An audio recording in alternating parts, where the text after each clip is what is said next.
can't hear us. Probably can hear us now. You've missed me singing. Happy Easter is what I was trying to say to everyone. I'm completely thrown now. I'm trying to get back over here. Let me just go click, okay? Yeah. Oh. Shall we start properly? Yeah, go. We'll go properly. And welcome everyone to the episode that is going to be talking about mesmerism and Mothman with your hosts Anne Rekovich from Oz Paratech and more Renata Daniel from Newcastle Ghost Tours, currently doing bugger all because there is nothing happening. And so here we are. We find ourselves on a Sunday evening entertaining. Or even a Monday evening. Even a Monday evening. Because we are live. Because, not pre-recorded. Every day is now exactly the same as the day before. Every day is Sunday, so we just don't know anymore. Who knows what day it is? I mistook this week because I say to people I always post on Wednesday and Saturday for Oz Paratech during the COVID virus so that I'm limiting myself going out. And happily, packed up all my parcels and everything. Said, yep, tomorrow's post day. And then realised that day was Wednesday, and it's actually Thursday was Wednesday. Well, I thought it was Wednesday, and I had completely missed my post day and meant people didn't get it by the weekend, which really upset me. So I apologise to those people who were after their paranormal equipment and didn't get it in time because I lost track of the days. Please note we are keeping our social distancing. Yeah. Which means we're out of focus because the camera focuses here. So it'll focus on my hand quite nicely, but we'll probably be blurred. Well, that's good because you can see less wrinkles that way. Although this light's really good. You're looking really young in that light, Renata. I know. Very good. It's the glasses. It's the red. Takes away from the face. Hello, everyone. Hello, Jose. Happy Easter to you. Yes, as I was saying, happy Apple K Rumble. That's such a great name. Happy Resurrection Day. Happy Jesus Raises from the Dead Day. Hello, Patrick, Mandy, Christy, and I Sue. Was a little concerned with the COVID virus and the amount of deaths that we have, and also with the really bad luck that 2020 seems to have been rolling in for this little planet, that it might be the zombie apocalypse day, being the day of resurrection, and that everyone in the world might rise for the zombie apocalypse. The rapture day. No, I don't think that would be very rapturous, but luckily we've got through that day without any zombies that I can see anyway. Right. Now, please, guys, do us a favour and share on your page, share with your tribe, with your group of lovely followers and people that just love you to death so that we can get out to more people because, you know what, we need them right now. Please. So tonight you are on the ABC of Paranormal Strangeness. This is our teaching night. So there's no card readings tonight, just hopefully a little bit of information, a little bit of entertainment. Who knows what will happen? My aim every week is to have Renata in a puddle on the floor in hysterics. Mothman may not do it. Neither might mesmerism, but never mind. We have to do him. I've got some good photos and things, and I have to work out. I can still do my screen share. I think I remember how to do it. Okay, so who's starting this week? I don't know. Who should start first? Mesmerism or Mothman? We're going to say Mothmisms. Mesmerism might hypnotise everyone, so maybe you should start. I should start? Yeah, you should start. Bless. Have you all heard of Mothman? So I've got my little notes here. So this was a creature that was reported to be seen at Point Pleasant. Sounds a bit like Porpoise Point, Spit Point, whatever it was. November 12 in 1966. That must have been the year you had your 40th birthday. It has to have a dig. Every week she has to have a dig. And she just doesn't get me back. She's too nice. I'm not. And then until around about December 15, 1967. So it was often reported as being flying around really fast, like 100 miles per hour, and left you with a sense of dread. Fancy that? Well, that would be pretty I know, common Horrible sense, huh? seeing a big Yeah. moth that looks like a man. So, going around. yeah, the first sighting was actually seen by 5 men digging a grave. They must have been council workers, Renata. They needed 5 people to dig the grave, 1 to stand and watch, 1 to lean on the shovel. What, no. Sorry, I love you, council workers. What could we'd have no garbage picked up if it wasn't for you guys, and the dogs in the park wouldn't get fined. Yeah, all right, sorry. Oh, getting off topic there, I do feel.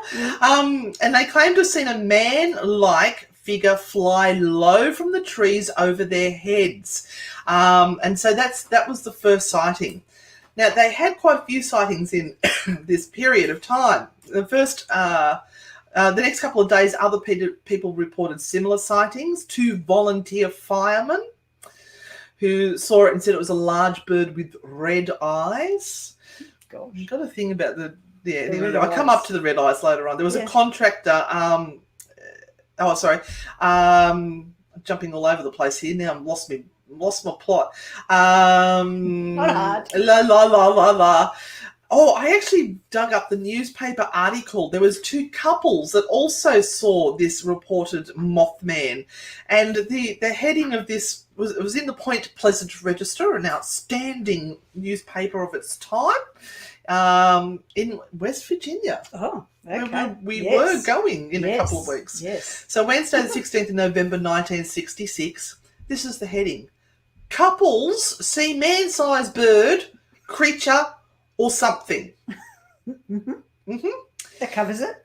Yes, okay. So it was a bird or something. It definitely wasn't a flying saucer. 2 Point Pleasant couples said today they encountered a man-sized bird-like creature in the T&T area about midnight last night. What were 2 couples doing out in the it was the 60s. I don't know. It was the 60s. I don't know. The T&T area was an old military base, and that actually pops up in another story later on. Bit of cross-referencing happening there. So sheriff's deputies and city police went to the scene about 2 o'clock on the morning, but were unable to spot anything. Well, I'm not surprised. They were 2 hours too late. But the 2 young men telling their story this morning were dead serious and asserted they had not been drinking. I believe them. Thousands wouldn't. I think they were having that drink that has a little grub in it. What's the... Oh, tequila. Tequila. Got a worm. Well, it was 60s. There was a lot of drugs going on back then. Yes, Steve Mallett. Now, I love this. This is from the newspapers from the 1960s. His address of 3305 Jackson Avenue and Roger Scarberry of 809 30th Street, so people could go and harass them. That's really bad. Really good, yeah. Described the thing as being about 6 or 7 feet tall, having a wingspan of 10 feet and red eyes about 2 inches in diameter. 2 inches? That's... Yeah, they're big eyes. That's big eyes. And about six inches apart. Well, I know how big 6 inches is. How big, yeah? Oh, I have to be generous. You know what it's like with men. Oh, 6 inches. It was a man with wings, Mallet said. It wasn't like anything you'd see on TV or in a monster movie. The men and their wives were in Scarberry's car about 11:30 p.m. and midnight when they spotted the creature near the old power plant adjacent to the old National Guard Armoury buildings. The creature was seen standing on 3 occasions and was described as being extremely fast in flight, but was clumsy, clumsy runner. Sorry, I can imagine that sort of that lurching where they're trying to get the. Yeah, sorry, you need to watch the show to see that glorious movement I just did. Deputy Mallard Halstead said he had seen dust in the vicinity of a coal field. Oh, wasn't that nice? He saw dust. But it could have been caused by the bird. I'm a hard guy to scare, Scarberry said, but last night I was for getting out of there. They did just that, but the thing followed them. Wow. They said it was hovering over the car, apparently gliding until they reached the National Guard Armory on Route 62. We went downtown, turned around and went... They had Australian accents in West Virginia then. We went downtown, turned around and went back, and there it was again, Mallet said. We can go to a North Queensland accent. Okay. All right. It seemed to be waiting on us, he said. The light grey creature then scurried through a field and also floated across the top of a car. It's apparently afraid of light. Valid reason, and maybe it thought it was scaring us off. Anyway, the young man said they saw the creature's eyes, which glowed red only when the light shined on it. Oh, Yes. And it seemed to want to get away from lights. yeah. But moths are drawn to light. Mm-hmm. So how can it be a Mothman if it's rejecting lights? They said it looked like a man with wings, but that the head was not an outstanding characteristic. What does that mean? Both were slightly pale and tired from lack of sleep during the night following their harrowing experience. They speculated that the thing was living in the vacant power plant, possibly in one of the huge boilers. Oh, it's made a nest. There are pigeons in all the other buildings, Mallet said, but not in that one. No. If I had seen it while by myself, I would have chipped my pants. No. I wouldn't have said anything, Scarborough comment, but when there's 4 of us who saw it... God, she's gone early. They said it didn't... It's supposed to be a comedy. It's supposed to be serious. Oh, not when I'm involved. They said it didn't resemble a bat in any way, but maybe what you would visualise as an angel. Of course. Oh, bless. Well, it's either going to be a Mothman or an angel. That's a bit that's a stretch. No, here we are. Are you ready for this? Stretch. Are you ready for this for a stretch? Right, okay. The last time they saw it was at the gate of C.C. Lewis Farm on Route 62. Okay. Was that the person that wrote Alice in Wonderland? They heard a sound like wings flapping.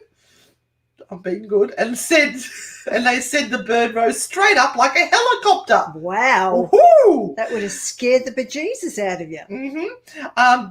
This doesn't have an explanation to it, Mallet said. It was an animal, but nothing like I've seen before. Wow. And are they going to back to look for the creature? Yes, said Mallet. This afternoon and again tonight. Today, Scarborough said, but tonight, I don't know. How's that that's a news article. Wow. Yeah. I mean, it was so scary, but they decided to go back and just check it out. They did. Right. They did. All right. So now this is an interesting account of it. You got a picture of this? Oh, I've got several pictures. You'll just have to wait. Oh, okay. Just right. hang on. Okay. So as I said, 2 volunteer firemen saw it and they said it was a large bird with red eyes. Mm-hmm. Contractor Newell Patridge told Johnson that when he aimed a flashlight at the creature in the nearby field, its eyes glowed like bicycle reflectors. Yes. And blamed buzzing noises on his television set and the disappearance on his German Shepherd dog on the creature. So not only did it steal his dog, but it gave him a bad TV reception. What could be worse? I know. So the physical, this is like pulling it from various places, what it physically is meant to look like. So the reports are that it's between 6 and 10 feet tall. Right. With a 10 plus wingspan. Yeah, that's kind of the same as the other one. Yeah. Yeah. Some people say that it's compared to like a big owl, pterosaur, or bat. Now, the eye colour from various reports, because there's been many reports over the years, have red eyes, green eyes, yellow eyes, and orange eyes. All been reported, and probably other colours too, maybe even some rainbows, who knows. It's apparently got fur, leather-like skin, bat wings, no neck, and its behaviour is screaming, flying towards the lake, disappearing, going real fast, portenting. What the hell does portenting mean? And looking at people with eyeballs. Now, I thought that was a great description. Joyous. Looking at people with Joyous. eyeballs, because let's face it, you don't want to really look at them with anything else. Oh, right. So then we come up to some explanations of what it could be. Never, ever give an explanation of a horrifying fact. And never. It's just not going to be terrifying. All right. So look, I've actually got some pictures here. So the sheriff, Mason County Sheriff George Johnson, believed that the sightings were due to an unusually large heron. What? He turned a large heron. He turned a shitty poke. Don't herons have long necks? And well, hang on. I'm going to share my screen so you can have a look at the. Okay. Ooh. Yes, we'll go. Oh, what am I doing? I don't know. Entire screen. Okay, and we'll allow. And here we are. This is the shitty poke. Oh, The shite poke. Well, it's spelled SHITEPOKE.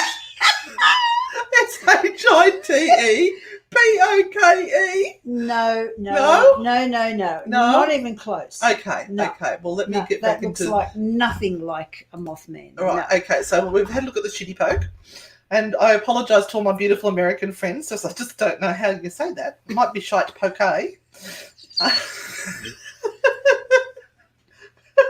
We need to get out soon. Just let me say we need to get out. Now, we have wildlife biologist Dr. Robert L. Smith. Oh, I think I might have come early here. Hang on.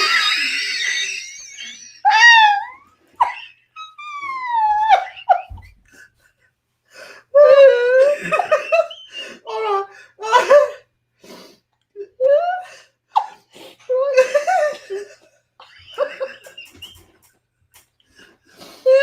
All right, I can pull this together. I'm an actor. I told Go you. ahead. Oh, that was the Sandhill crane. I came a little bit early. That picture was actually the crane. How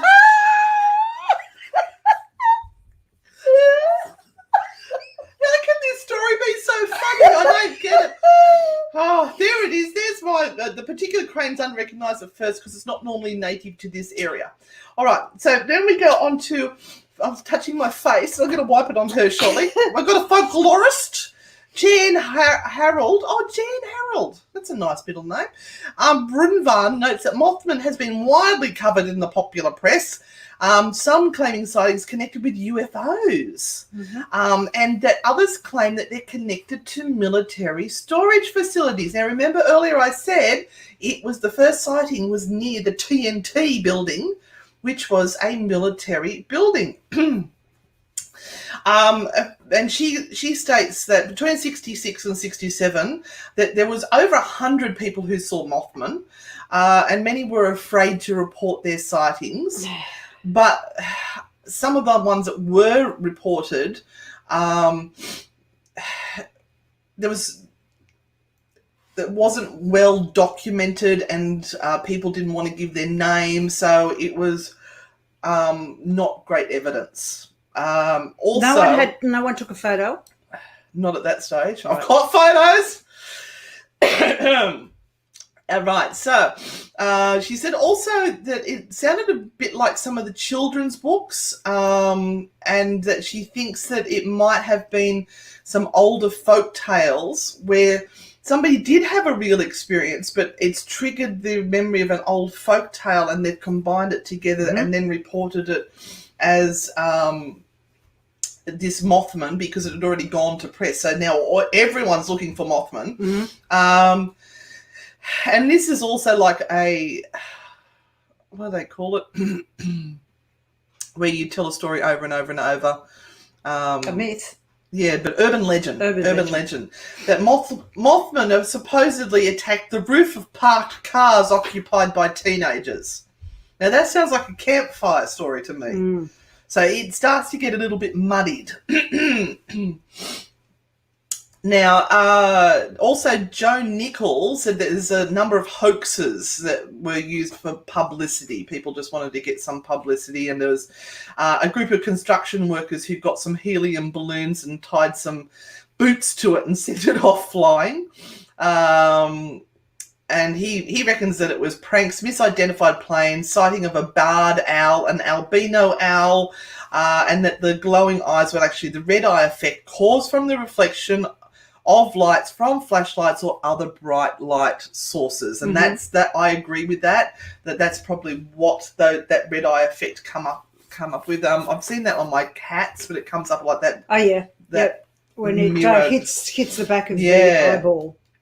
And then, of course, we go to the pseudoscientists. Now, when we say pseudoscientists, that's like the ufologists, paranormalists, and cryptozoologists. And they claim that Mothman was an alien, a supernatural manifestation, or a previously unknown species of animal. Mm-hmm. But poor old Mothman was known as the harbinger of doom. Yes. Mm-hmm. And so?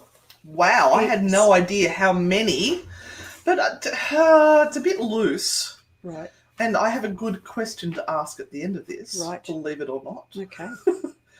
Right, so here's some of the harbingers of doom. December 15, 1967, collapse of Silver Bridge and the death of 46 people. The incident gave rise to the legend connected to the Mothman sighting of the bridge because it was seen near the bridge, hovering around Point Pleasant Bridge on and off throughout the year, and reports were filed of sightings of that creature around the bridge.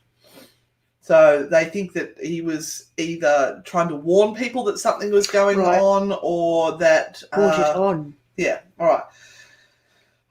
Here we go. I apologise for any Russians.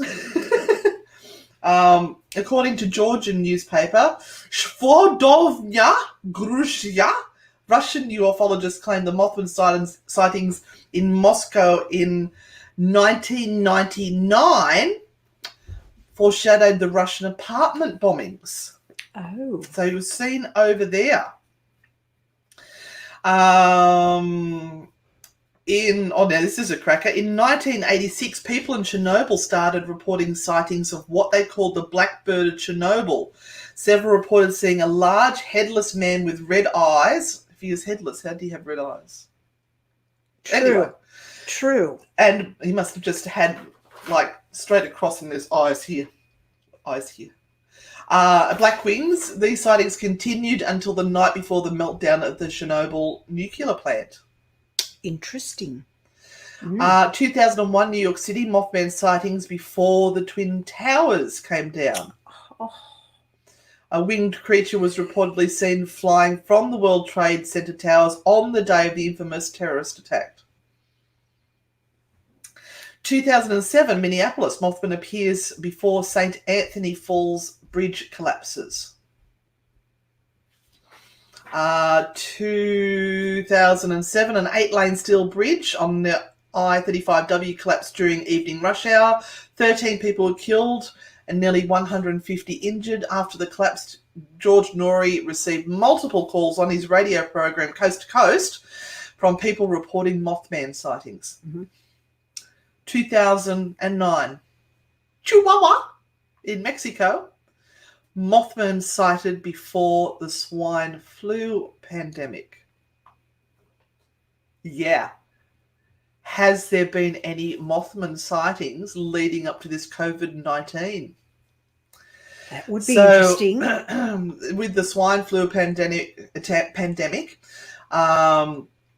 investigators traced the pandemic's origin to the month of April, just a month after more than 30 sightings of Mothman in and around Chihuahua. Right. There is also other sightings in Cornwall, but this is not associated with any doom. San Diego, California. Orizaba, Veracruz, Mexico in 2003, 2004, in Monterrey, Mexico, Standing Rock Indian Reservation, Newport, Tennessee, and in Martinez, California. 2005, a large man-shaped bird creature was reported in Cache Comanche country, Oklahoma, Washington County, Pennsylvania, and in San Marcos, California.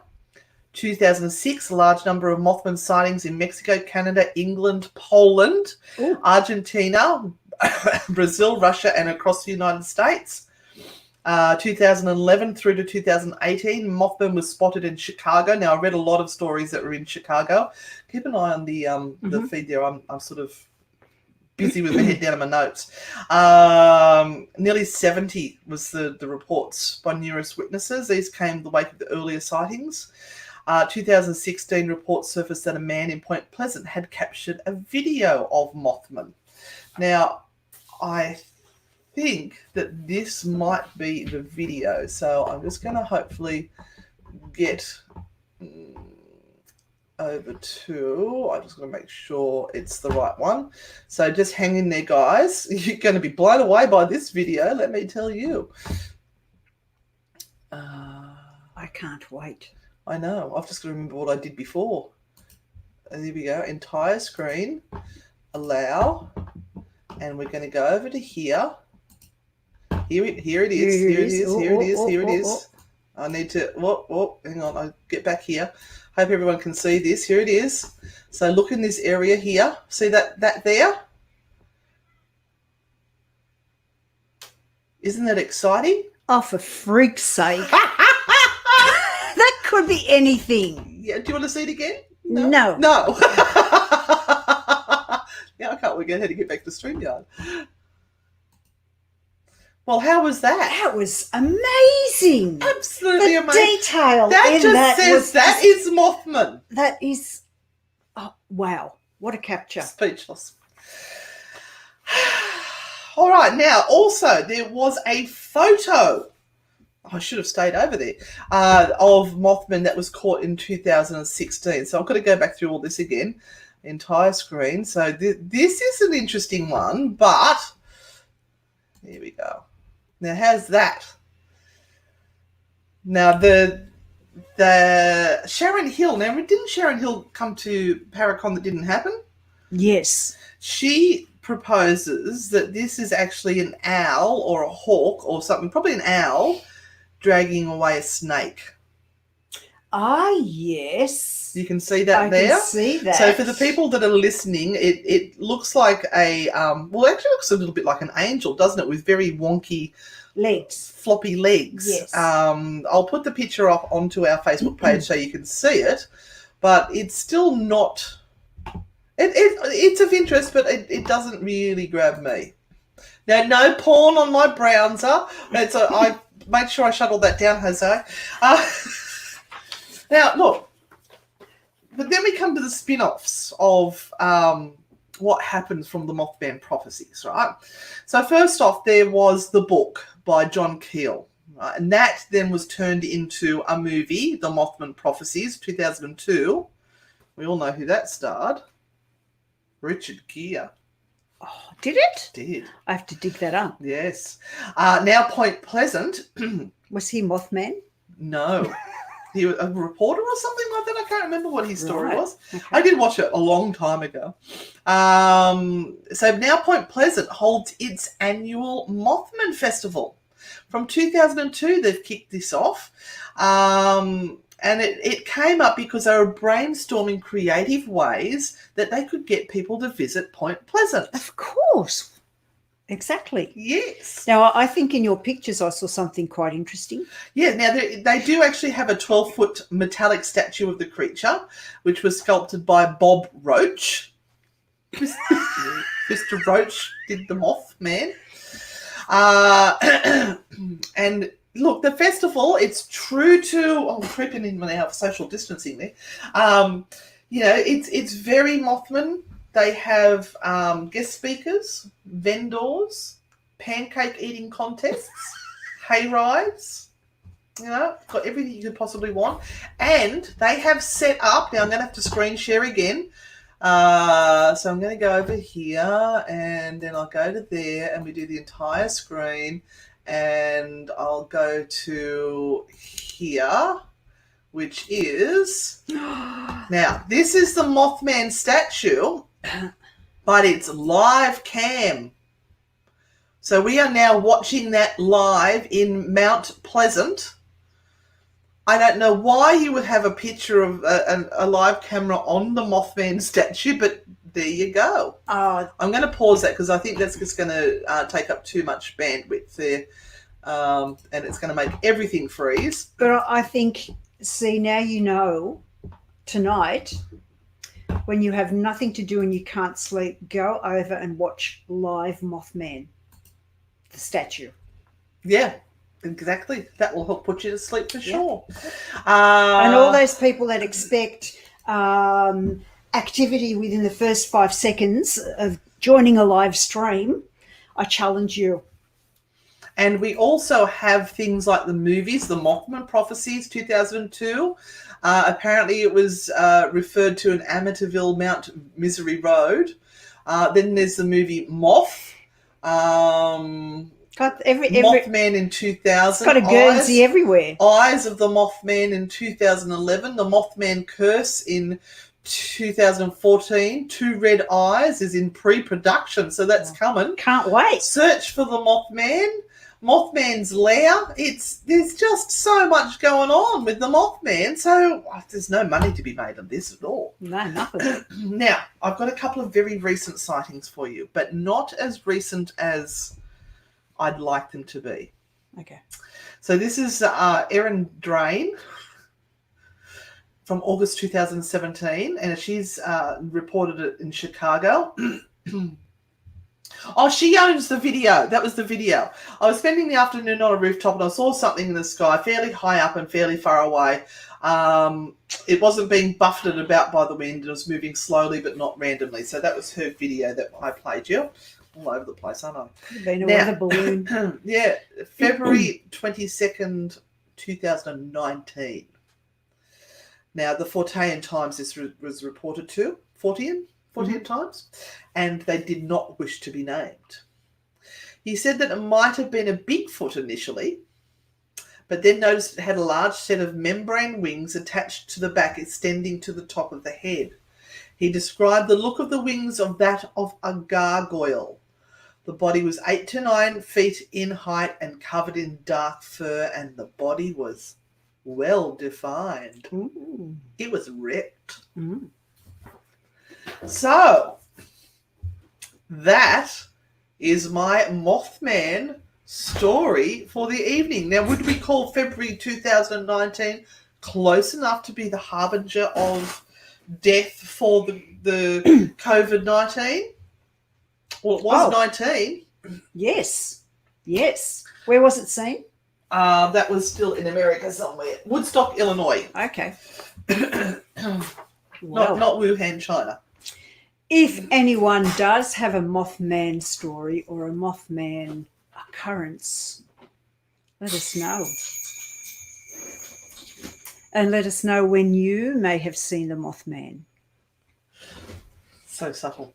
And yeah. are we done with Mothman Yeah, now? that's it. So hope you enjoyed my Mothman story. If anyone knows of a more recent Mothman prediction, I would love to know, because that would be fascinating if we linked those two things up together. Okay. So we're closing off the first part of tonight's ABC of Paranormal Strangeness. Now, all of our viewers, don't go anywhere. Holy shit. Are you dropping my underwear down into the shot? Don't go anywhere, viewers. We will be back shortly. Yeah, you guys stay there. She's just finishing off the podcast. Yeah, that's just random.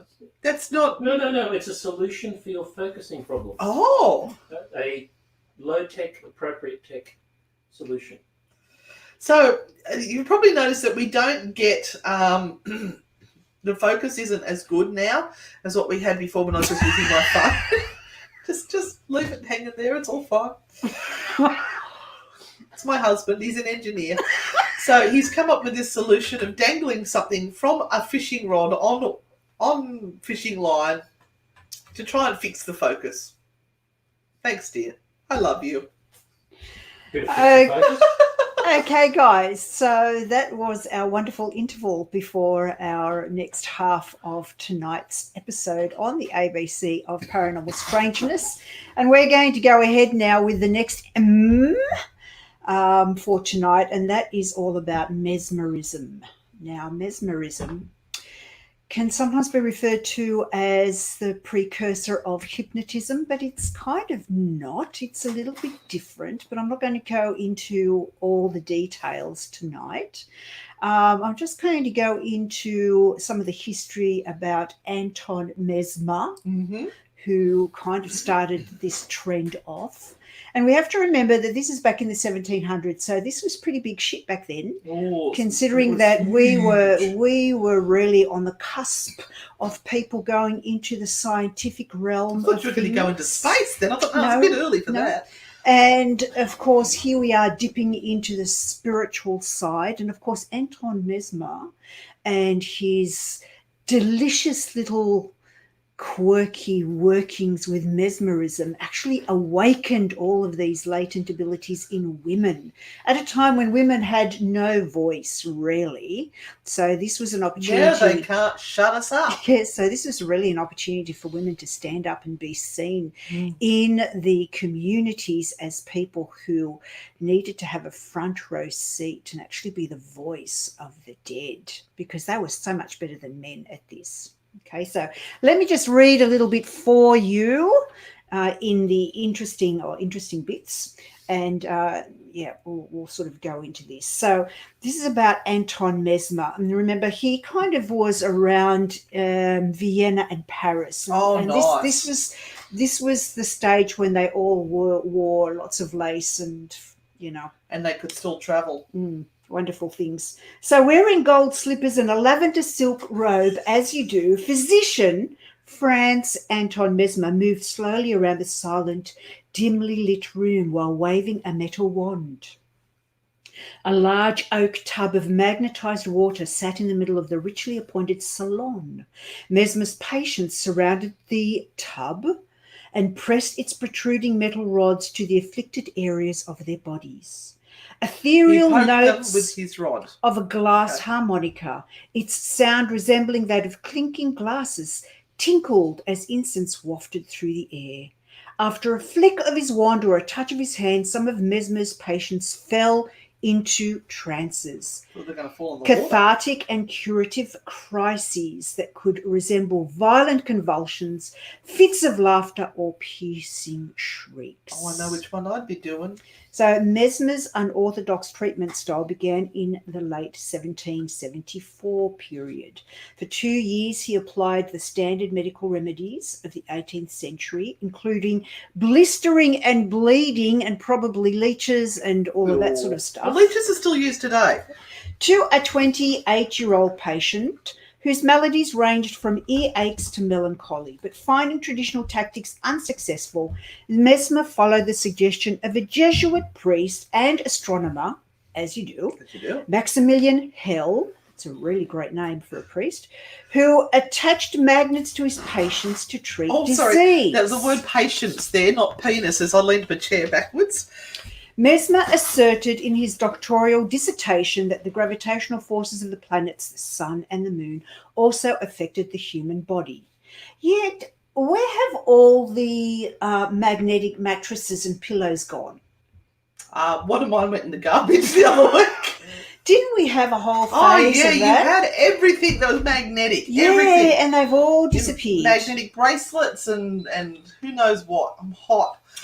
So after his encounter with Father Hell, Mesmer revised his animal gravitation theory to one of animal magnetism. Oh, Karen says this is mesmerising. Thank you. More This mesmerism. universal force was not external gravitation, but rather an internal force.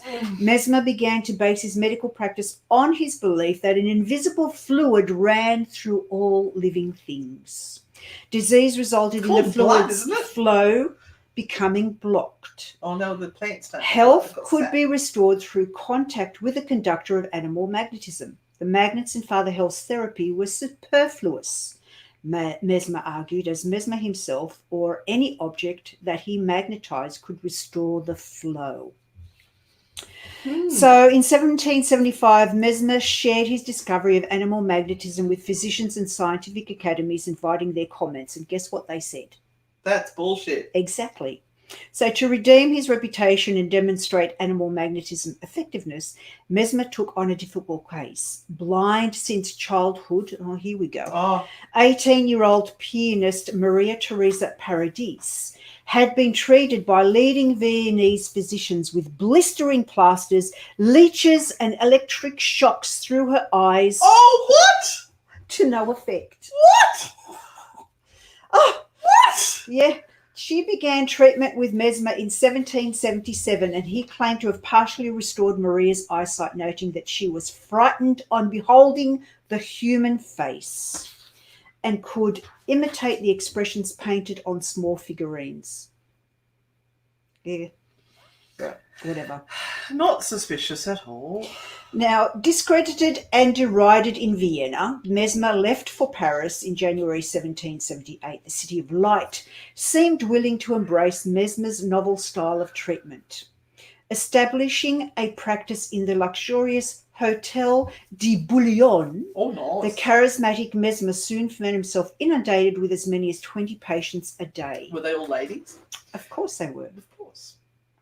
Patients held hands around the magnetized vessel. Remember that vessel with all the protruding bits? Yeah. Yes. With the they're- rods that poke their sore bits. The physical connection further facilitating the flow, the health-giving power of animal magnetism, the combination of soft lighting, soothing music, and Mesmer's enthralling movements around the room And I'm sure he's produced what is now recognized as a form of hypnotism. Yeah. In the 18th century, it was called mesmerism. So hypnotism. Mesmerism was an early form of hypnotism. Yes, yes. So in the years leading up to the French Revolution, mesmerism started to take on a significantly political dimension. Openly challenging the institutions of the ancient regime, Mesmer argued that freedom was as necessary for happiness as it was for health. What a load of bullshit, they all thought. Because physical harmony and social harmony shared a connection, the republic should be founded on the sovereignty of citizens, not on a monarchical and feudal system. Well, there was a red dot on his head then. How dare he say that? So in August 1784, King Louis XVI, whose wife Marie Antoinette was a patient of Mesmer's, ordered a commission to evaluate Mesmer and his treatment methods. The 9-member committee, which included Benjamin Franklin, Joseph Guillotine, Let me guess what he invented. chemist Antoine Lavoisier, and astronomer Jean Bailly, evaluated Mesmer's protege, Dr. Charles... You got all those other names. I know. Protege. Charles d'Eslon. The committee's purpose was to examine the practice of animal magnetism in general, not the methods of an individual practitioner. So after testing the contents and all of that, it was impossible to prove the existence of any fluid at all that ran through the body. The report was published, and Mesmer lost all of this public support and became scorned. And he left Paris yet again and lived in relative obscurity until his death in 1815. Now, see, the issue with all of this was that Mesmer was giving power to the people. He was giving them a voice, saying that inside of you there is some sort of consciousness and some sort of ability to bring out something more. Right now, that could not happen in those days because there are only 2 institutions that ruled anywhere and everywhere, and one of those was the king and the other was the church. So that was it. Now, wrong night, my love. Come back on Thursday night and have a talk to us about that one. This is our ABC of Paranormal tonight. Now, a prominent figure in Vienna's fashionable music scene, Mesmer was a friend and patron of Wolfgang Amadeus Mozart. The composer later immortalized Mesmer in his 1790 opera così fan tutte, Oh. in which two characters are revived with the aid of a magnet. Oh. This is the stone which the great Dr. Mesmer discovered and then became so famous in France. Do you know the most famous tunes that Mozart ever wrote? Do you know? No. Da da da da da da da da da da da da. Twinkle Twinkle Little Star was written by Mozart. For real. There you go. So more than 200 years later, this description of Mesmer and his treatment style have become part of the modern lexicon. Webster's dictionary defines animal magnetism as a magnetic charm or appeal. So it's nothing to do with animals as such. It's more animalistic. Yes, that's correct. Right. And mesmerize as just subject to mesmerism, also hypnotize and spellbind. Ooh. Mesmer's theory, much like the man himself, was mystical and complex, but in an era that offered sometimes rather toxic and harsh medical treatments, and which could often be as deadly to the patient as the disease itself, Mesmer provided calming and innocuous therapy. He understood how inducing a suggestive mental state could alleviate pain or afflictions. So this is really kind of new. Mesmerism occupied a grey area between religion and science before firm lines were drawn between the two. In the mesmeric state, it was thought people might rid themselves of material encumbrances, gaining pure insight into the spiritual realm. So getting rid of your material encumbrances meant you gave them all your money and goods and belongings? No, it was about searching inwardly for what makes you happy rather than looking at what you own. And giving them lots of money to do so. Yeah. Religious intellectuals hoped this meeting of science and spiritual awareness might usher in a new era of Christianity, one of palpable access to the spirit, or even a way to reconcile body and spirit. See, there was a time when science and religion actually wanted to work together to lead both into the future, but then it stopped. I agree, Lorraine. It's very interesting, except for the electric shocks to the eyes and lectures on the eyeballs. So unsurprisingly, this trendy new practice also had detractors. Here we go. Oh, really? Mesmerism commonly involved a male mesmerist waving his hands around the head and often the body of a woman. Now remember, we are in a time when there was no touchy-touchy. There was an erotic element to mesmeric practice, and that wasn't lost on all spectators and drew the ire of some of the era's intellectual leaders. In an 1839 lecture on demonology, Ralph Waldo Emerson described animal magnetism as the high life below the stairs. What, sorry? The high life below the stairs. That could have several meanings. I don't know. Yes. He pondered that the peculiarity of the history of animal magnetism is that it drew in as inquirers and students a class of persons never on any other occasion known as students or inquirers. That means the lowly class. Yes. The class that should not be given we any don't knowledge. Touch. In a pamphlet published in 1845, Confessions of a Magnetizer, one former mesmerist admitted to sexually assaulting women who were his mesmeric subjects, claiming that the submission of beautiful young women who were his patients was simply more than he could bear. Yes. Right. So by the 1850s, mesmerism's popularity had waned. In Scotland, surgeon James Braid stripped mesmerism of all references to human magnetism and rebranded it as hypnotism, the terminology that lingers into the 21st century. Sue just said it's not her highlight below her stairs. That's what I mean. But in all of this, we have to remember this is a time when the suffragette movement was in its birth spasms. This was a time when women were given a place at the front of the crowd that allowed them to be and have a voice like never before. So we actually owe Anton Mesmer a whole lot of kudos for I'll buy doing him a case this, of beer. because it wasn't about the men that were hypnotized. He knew that women fell into trance and could channel far better. And that's what he found during these mesmeric states, that women were channeling and women were going into trances and women were bringing through the voices of the dead.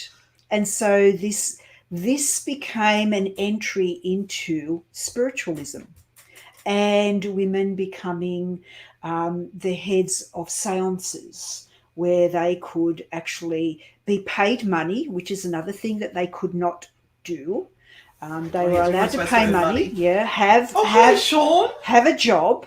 Hello, Sean.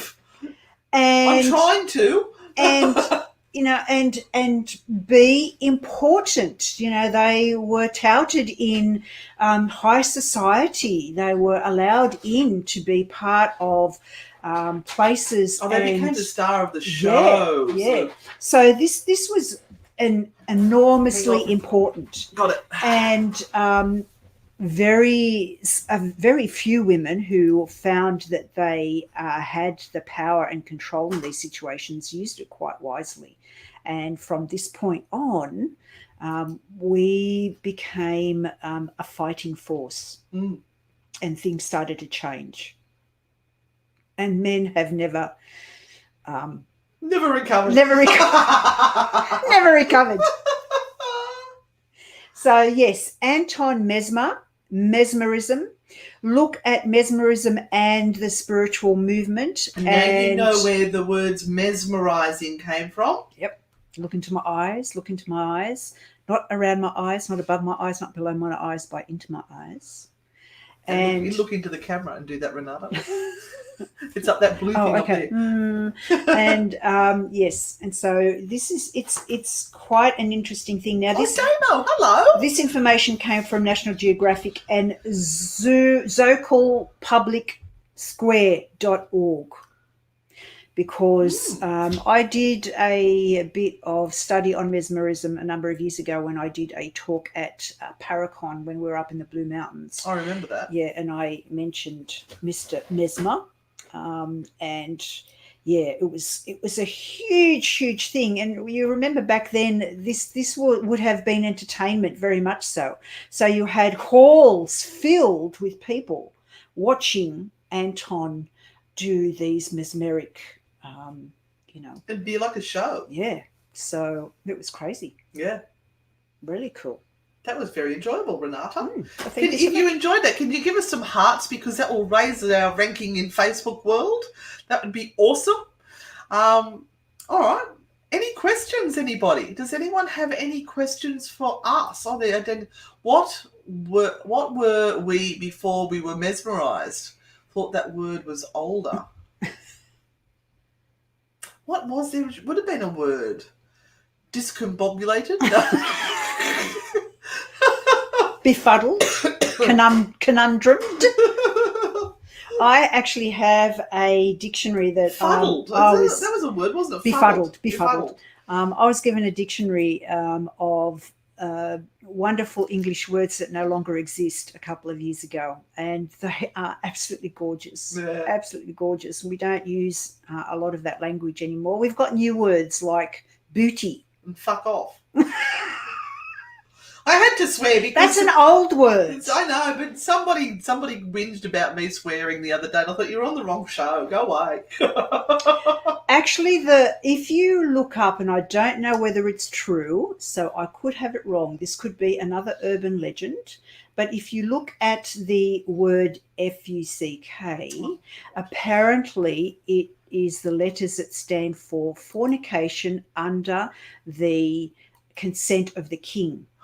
Ooh. Because you weren't allowed to have children or have sex. Here we are, enchanted unless entranced. Unless you asked for permission from the king first. So there was a period where you had to ask for permission. Oh, even Romans joined in. Hello, husband. So look that one up. Fornication under the consent of the king. Geez, I must be clever then, Danielle. You learn all these interesting things on the ABC of Paranormal Strangers, don't you? Yes. So our next one is N. Do you know what I'm getting N. excited about? We're almost up to O.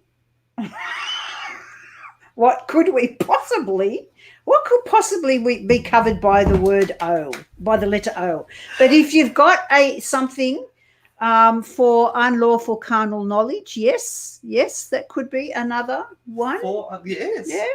Hello, Whiff. Necromancy. Necromancy. Oh, such a great subject. We've just had brings tingles. Necromancy Day, where people are risen from the dead. We're not doing that one, Danielle. We're not. Well, actually, we can. I just found all my notes on it too. No. There's the 4 unlawful carnal knowledge. So give us some N's, things that we can do for N. We are going to do necromancy because, geez, you can't not.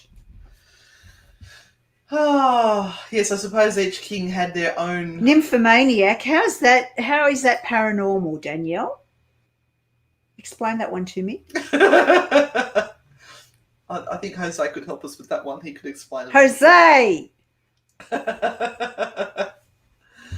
All right, well, that basically brings us to the end of the show. Yes. And this week we're going to be doing more of absolutely nothing. So you'll find us both online on our Facebook pages. I'll be putting up more local ghost stories on Newcastle Ghost Tours. Anne's going to be putting up a few different bits and pieces about... I don't know yet. about paranormal equipment. Remember, you can still... Oh, Lucy, that's a good one. You can certainly still purchase from her over this period of time. You've got racks and racks of things. I have. I've got loads of gear up there. So you've still got the POV camera. The 4K POV night vision cameras, full spectrum. Yeah, you've got a stack of SB11s. SB7s. Yep. Not many S boxes left. Got K2s, Rooks, and what else have I got over there? Oh, my REM pods are all sold out, and I don't know when I can get them back in. I've got to get onto DAS because they're now making medical equipment, and so is Ghost Stop, which is good on them. This is what they need. They don't need ghost hunting gadgets being made at the moment. So, yeah, we will see what equipment we can get in. And, of course, if you want to book a tarot reading with Renata, please stop by LuckyPsychic.com. You will find Magical Solutions webpage, and on there you can go to readings and book your reading there. So not many Mel's left at the moment. I'm sorry, Gypsy. There are some. I think I've got the REM, the one with the REM pod built into it, but not the shadow detectors. So what I've got available is on the website. Mm-hmm. And, if anything magical happens during the week, which gives us an opportunity to go anywhere or do anything, which it really doesn't look like we still won't be able to this week at all, and probably for another week or two. New South Wales is really locked down, and all National Trust houses are closed until the end of June. And I was even thinking like we could do a live glass dowsing session or something but the problem being, thank you, Lucy, is that we can do it with just the two of us, but it's easier if we've got a couple of extra people, and because of social distancing, like we're struggling to keep our 1.5 meters here, we just can't do it. Thank you, DJ. I appreciate that. But we've also made the sacrifice that to bring you these sessions, we literally don't go anywhere or see anybody else. So to keep you guys entertained. We'll just see each other. How many more months of this have I got? We go nowhere. Nowhere, see no one. We can try doing another live glass dowsing session. It can only be a complete flop. Would you like to have a live glass dowsing session? It does mean our fingers have to get very close to each other. We can wear gloves. I don't know. Gloves and masks, it's fluid that you catch the disease from. I'm not so sure we have if to my have fluid masks. with you, woman. We have to have masks and gloves. Yeah, But we could do that. Roman and the cat. I've actually got 3 cats out there and 2 dogs. And before we go, I also just want to publicly wish our fantastic Patrick a happy birthday. It's Patrick and Keller. Sarah. Oh, is it Patrick's birthday? Yeah, 14th, isn't it? I don't know, but I know it's Sarah's birthday as well. And Sarah. From Living Life in the Full Spectrum blog. Yes, which is a fantastic blog for any paranormal investigator. And we'll put a link up for that, Living Life in Full Spectrum. You've got to read her blog. It's absolutely amazing. Yes, they're all saying yes to the live glass housing. All right, we will see how we go. Roman says don't. Love you, dear. We'll do something live. Yeah. I don't know. It might be Ouija board. It might be glass housing. Yeah, we'll do something live. We'll give it a crack. And maybe we might Ryan's here. He could help. Yeah. Well, look, we need to get some of our lovely ghost hunters on as well for live interviews. We're going to do that. We might get people like Pete Banks and Charmaine and even Alison from South Australia, who's doing live streams. Yeah, Alison can get into her locations. I'm so jealous. Hate you, Alison. Hate you right now. I don't. She's gorgeous. So we'll do some live streaming and get some people on and have a chat. Keep you all entertained until then. So thank you all very, very much. Oh, Brent, happy birthday. Oh, happy birthday, Brent, as well. Wow, everybody's having a birthday. Yes. Yeah. All right, we better get off this show. All right, love yous all. We'll see you on the dark side. Don't forget, Thursday, 8:30 p.m. Australian Eastern Standard Time or Sydney, Australia time. You can catch us with our live tarot show. In the meantime, make sure you've liked our pages, you've subscribed, you've hit the bells to remind you that things are happening, and we'll see you on the dark side. Bye.